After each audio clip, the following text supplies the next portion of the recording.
బీహార్లోని మహాబోధిలో ఆలయం కింద అపూర్వ పురావస్తు సంపద ఉందన్నటువంటిది ఇప్పుడు శాటిలైట్ పిక్చర్స్ ద్వారా అలాగే బోతల సర్వేల ద్వారా తేలింది. ఈ విషయాన్ని అధికారులు ప్రకటించారు.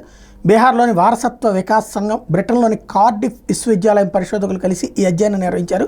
యునెస్కో ప్రపంచ వారసత్వ చిహ్నమైన మహాబోధి ఆలయ కాంప్లెక్స్ బుద్ధుని జీవితంలో ముడిపడిన 4 పుణ్యస్థలాల్లో ఒకటి.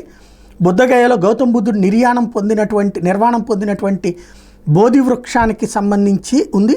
క్రీస్తు శకం 638 నుండి 645 సంవత్సరం వరకు హర్షవర్ధనుడి పాలనలో ఉన్నటువంటి చైనా యాత్రికుడు యుయాన్సాంగ్ బీహార్లో సహా భారత్లోని వివిధ బౌద్ధ స్థలాలను సందర్శించారు. మొత్తం 657 బౌద్ధ గ్రంథాలను సేకరించి మాండరిన్ భాషలోకి అనువదించారు.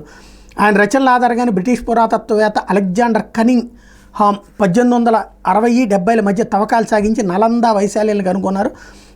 ఆ తర్వాత మళ్ళీ పురావస్తు తవ్వకాలు జరగలేదు. తిరిగి ఇన్నాళ్లకి బోతల సర్వేలు, ఉపగ్రహాల సాయంతో మహాబోధి ఆలయం కింద కప్పబడినటువంటి పురాతన కట్టడాలకు సంబంధించినటువంటి ఆనవాళ్ళని కనుక్కున్నారు.